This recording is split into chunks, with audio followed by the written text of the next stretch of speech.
بسم اللہ الرحمن الرحیم۔ شروع اللہ کے نام سے جو بڑا مہربان اور نہایت رحم کرنے والا ہے۔ امیر المومنین حضرت عمر ابن خطاب فاروق اعظم اپنی خلافت کے دنوں میں مسجد کے صحن میں بیٹھ جاتے تھے اور لوگوں کی ضرورتوں اور شکایتوں کو سنتے تھے۔ ہر صوبے کے گورنر سے ان کے علاقوں کی مکمل روداد منگواتے تھے۔ سفر میں ہوتے تو راہ چلتوں سے حال معلوم کرتے تھے۔ رات کو مدینہ منورہ کی گلی کوچوں اور بازاروں میں گشت لگا کر وہاں کے رہنے والوں کی خبر گیری کرتے تھے۔ ایک رات آپ معمول کے مطابق حضرت ابن عباس کو ساتھ لیے مدینہ منورہ کی گلیوں کا گشت لگا رہے تھے۔ رات کافی ہو چکی تھی، مکانوں اور خیموں کی روشنیاں گل ہو چکی تھیں۔ مدینہ منورہ کے باشندے گہری نیند سو رہے تھے، مگر ایک پھٹے پرانے خیمے میں ابھی تک چراغ ٹمٹما رہا تھا اور دو عورتوں کی باتیں کرنے کی آواز آ رہی تھی۔ ان عورتوں میں ایک ماں تھی اور دوسری اس کی بیٹی۔ ماں بیٹی سے کہہ رہی تھی، دودھ بیچ کر جو تو پیسے لاتی ہے وہ اتنے کم ہوتے ہیں کہ گھر کا خرچہ بڑی مشکل سے چلتا ہے۔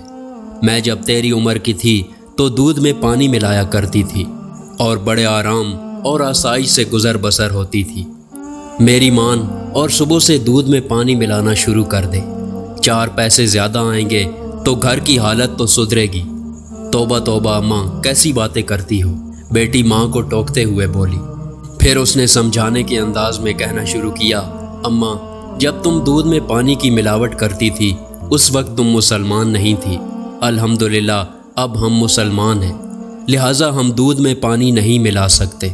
ماں بولی، آخر اس میں حرج ہی کیا ہے؟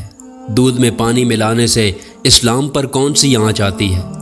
بیٹی نے کہا، کیا تم بھول گئی ہو کہ ہمارے خلیفہ حضرت عمر کی ہدایت ہے کہ دودھ میں پانی قطعی نہ ملایا جائے؟ بیٹی نے ذرا سخت لہجے میں کہا۔ ماں نے جواب دیا کہ اری نیک بخت، کیا خلیفہ نہیں جانتے کہ ہم جیسے غریب اگر دودھ میں پانی ملا کر نہ بیچیں گے تو دونوں وقت کی روٹی کیسے حاصل کریں گے؟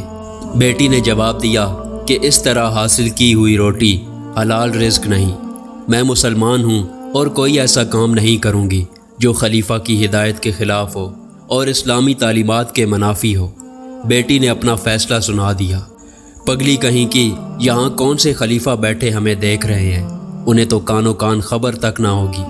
اب تم سو جاؤ، صبح سویرے میں دودھ میں پانی ملاؤں گی۔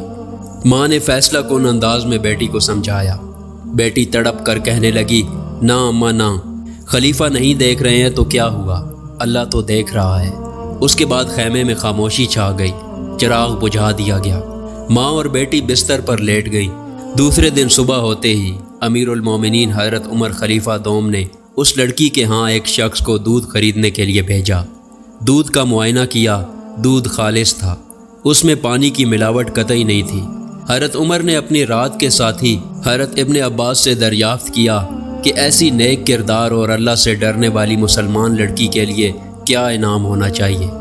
حضرت ابن عباس نے رائے دی کہ اسے کم از کم 1000 درہم انعام میں دیے جائیں۔ حضرت عمر نے حضرت ابن عباس کو مخاطب کرتے ہوئے فرمایا، ایسی نیک خصلت اور پاک سیرت لڑکی کی ایمانداری کو سکوں میں نہیں تولا جا سکتا۔ میں تو اس لڑکی کو ایسا انعام دینا چاہتا ہوں جو اس کے شایان شان ہو۔ ماں اور بیٹی کو دربار خلافت میں طلب کیا گیا۔ رات کا واقعہ دہرایا گیا۔ ماں کے چہرے پر ہمائیاں اڑنے لگی اور بیٹی کا چہرہ صداقت کے نور سے جگمگا اٹھا۔ حضرت عمر نے لڑکی کو مخاطب کرتے ہوئے کہا، اسلام کو تم جیسی بیٹیوں کی ضرورت ہے۔ مسلمانوں کا خلیفہ ہونے کی حیثیت سے میری خواہش ہے کہ میں تمہیں اپنی بیٹی بنا لوں۔